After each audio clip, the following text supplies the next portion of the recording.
बहुत बहुत स्वागत है आप सभी का अपनी टूल पेपर हैकर में। आज हम बात करने वाले हैं क्लास 12 के इतिहास हिस्ट्री के पेपर के बारे में। आपने देखा होगा कि जो हिस्ट्री का पेपर होगा उसमें क्या क्या क्वेश्चन पूछे जाएंगे, वो बहुत इंपॉर्टेंट जो क्वेश्चन है वही बताने वाला हूँ। लगभग इन क्वेश्चनों की संख्या जो रहने वाली है वो 10 से 12 क्वेश्चन बस आपको याद करना है और 90% प्लस आपके पेपर में यहीं से फंसेगा। कुछ एक्स्ट्रा पढ़ने की आवश्यकता ही नहीं है। मतलब पूरा गैस पेपर को छोड़ दो, सब कुछ छोड़ दो, बस जो जो क्वेश्चन बता रहा हूँ वही क्वेश्चन अपने बुक नोट्स गैस पेपर जो भी है उस पर टिक लगा लो और इन्हीं क्वेश्चनों को पढ़ना है। इसके अलावा कुछ और नहीं पढ़ना है, समझ रहे हैं ना। यही क्वेश्चनों को पढ़ना है, इसके अलावा कुछ और पढ़ने की आपको आवश्यकता नहीं पड़ने वाली। तो चैनल को आप सब्सक्राइब करो, दोस्तों को शेयर कर दो फटाक से।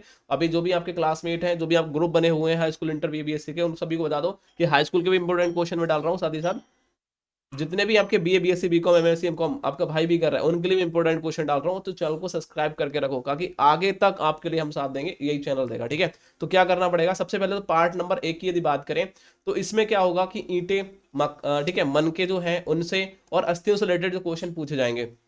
तो क्या क्या पूछा जाएगा, देखिए पहला चैप्टर ही आप ओपन करेंगे। हिस्ट्री के अंदर पहला चैप्टर है, इसमें आपको मोहनजोदड़ो जो है उनकी आपको विशेषताओं के बारे में आपको वर्णन करना है। वेरी इंपॉर्टेंट है, उनकी क्या क्या विशेषताएं हैं वो आपको देखनी है।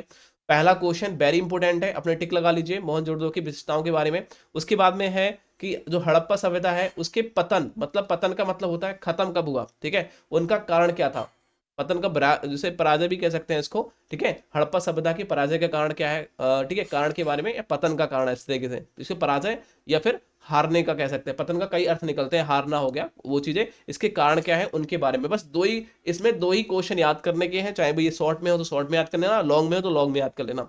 यदि ये क्वेश्चन लॉन्ग में है तो लॉन्ग में याद करना, शॉर्ट में है तो शॉर्ट में याद करना, क्योंकि ये क्वेश्चन किसी में पूछ सकता है। और आप यदि लॉन्ग आपने याद कर लिया तो शॉर्ट तो बना के लिख ही दोगे, छोटा सा होगा, कुछ बड़ा नहीं है। तो इसलिए मैं चाहता हूं कि आप इनको एक बार याद करें। बस दो ही क्वेश्चन देखना है पहले चैप्टर में, कुछ और नहीं पढ़ना है, याद रखिए। उसके बाद में नेक्स्ट क्वेश्चन क्या जाइए, देखो ये क्वेश्चन बोला है राजा।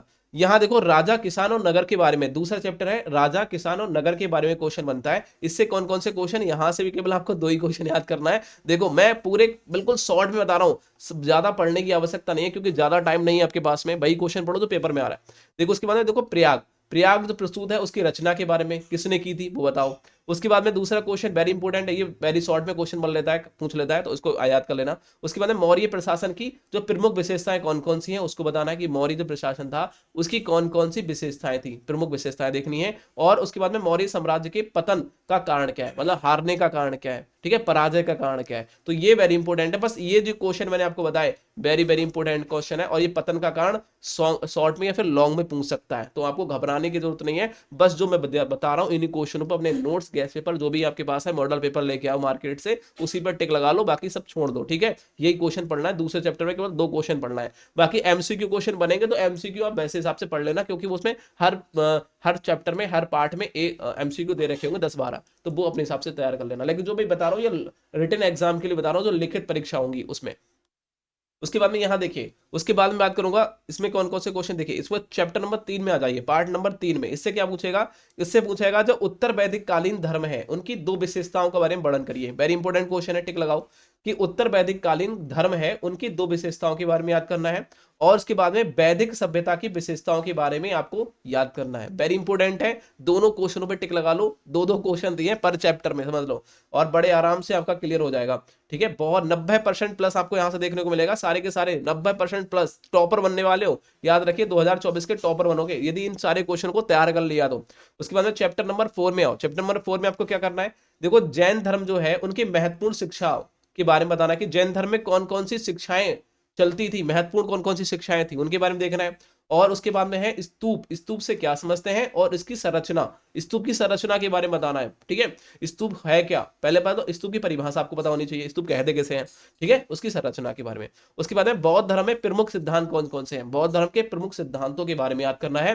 चैप्टर नंबर 5 में पहुंचो। चैप्टर नंबर 5 में कौन कौन से क्वेश्चन याद करना है, देखो चैप्टर नंबर 5 में आपको याद करना है, एक ही क्वेश्चन दिया मैंने चैप्टर नंबर 5 में, चाहे वो लॉन्ग में हो या शॉर्ट में, बस इसको ही पढ़ लेना। इसमें क्या है देखो, ये देखो ध्यान से, ये है किताब उल हिंद पर टिप्पणी। वेरी इंपॉर्टेंट क्वेश्चन है, ये लॉन्ग में भी शॉर्ट में कभी पूछ सकता है, तो इसको पढ़ लेना। किताब उल हिंद क्या होता है, ठीक है, इसके बारे में। उसके बाद चैप्टर नंबर 6 में पहुंचो। चैप्टर नंबर 6 में आपसे पूछेगा, इसमें मैंने 3 क्वेश्चन दिए हैं, देखो यहाँ। एक दिया है गुरु नानक की शिक्षाओं का वर्णन, कि गुरु नानक की शिक्षा क्या थी। पहले तो आपको देखेंगे कि वो कितने पढ़े लिखे, एजुकेशन क्या थी उनकी, ठीक है, क्वालिफिकेशन कह सकते हो शिक्षाओं के बारे में। तो गुरु नानक की शिक्षा के बारे में देखना है। और जो सूफीवाद है उस पर एक सूफीवाद होता क्या है, सूफीवाद की परिभाषा आपको पता होनी चाहिए, और इस सिद्धांत के बारे में, ठीक है। उसके बाद में नेक्स्ट जो क्वेश्चन है वो है भक्ति, भक्ति आंदोलन। भक्ति आंदोलन की प्रमुख विशेषताओं के बारे में देखना है, कि भक्ति जो आंदोलन चलाए गए थे उसकी क्या विशेषताएं थी। उन विशेषताओं को 4-5 विशेषताओं को याद कर लेना, बस काम हो गया।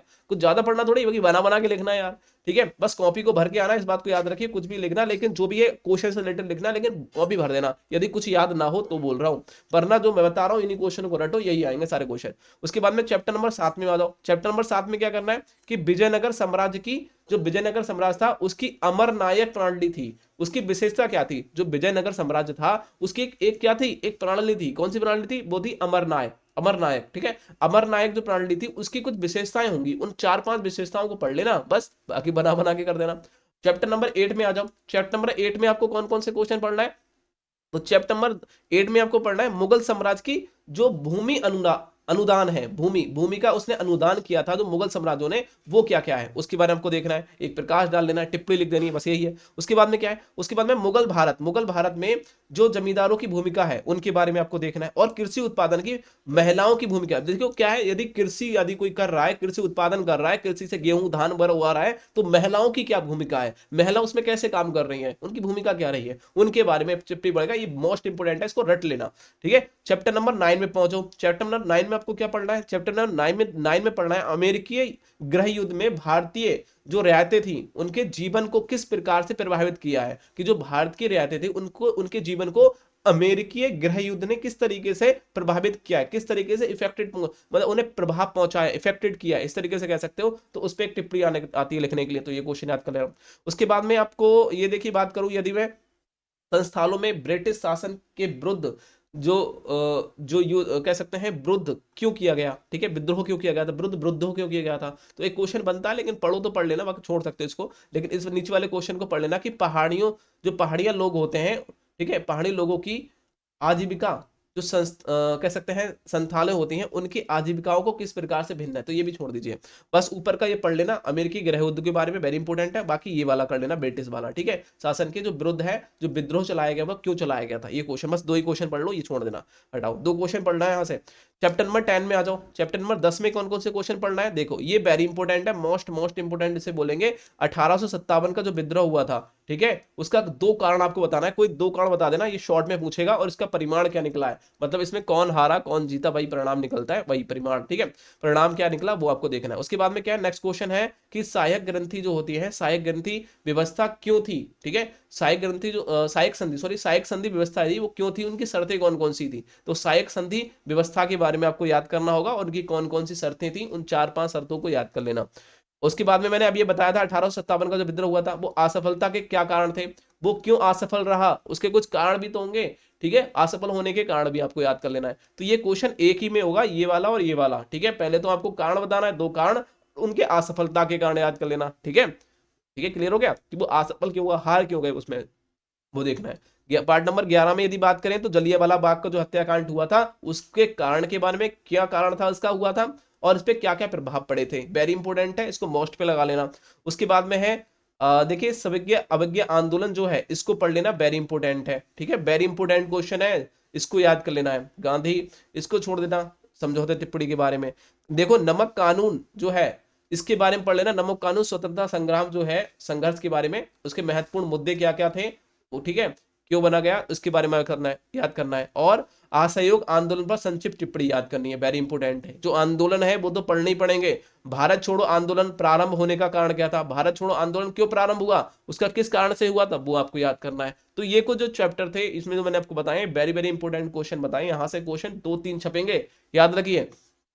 उसके बाद में बात करूंगा चैप्टर नंबर 12 में, इसमें आपको पूछेगा नीति निर्देशक सिद्धांतों से क्या आवश्यक है, क्या आशय है, मतलब क्या क्या समझते हैं, इस तरीके से पूछेगा कि नीति निर्देशक सिद्धांतों से आप क्या समझते हैं, इस पर टिप्पणी लिखिए या इसकी परिभाषा बताइए क्या होती है, वो आपको देखना है। और भारतीय संविधान की विशेषता, हमारे संविधान है जो भारत का, उसकी क्या विशेषता है, ये क्वेश्चन देखेंगे। बस इतने क्वेश्चन थे जो 2024 में आने वाले क्वेश्चन थे, जो मैंने आपको क्लियर बता दिए। जो फरवरी में आपका पेपर हो रहा है, फरवरी मार्च तक होंगे, इनमें बस इतने ही क्वेश्चन को पढ़ना है, इसके अलावा कुछ एक्स्ट्रा पढ़ने की आवश्यकता नहीं पड़ेगी। बस यही क्वेश्चन है जो पेपर में बार बार छपते हैं, जो बहुत बार पूछे जाते हैं, बस इन्हीं क्वेश्चनों को रटना है, इसके अलावा कुछ और मत पढ़ना। बहुत अच्छे नंबर से पास हो गए। चैनल को सब्सक्राइब कर लेना और दोस्तों को शेयर कर देना। आपका भाई बहन high school, inter, BA, BSc, BCom कर रहा है, तो उन्हें बता दो कि पेपर हैकर यूट्यूब चैनल पे मैंने इंपोर्टेंट क्वेश्चन सभी क्लासेस के लिए डाल रखे हैं, तो चैनल को सब्सक्राइब करें और वहां पर अपनी वीडियो देख लें। Thank you.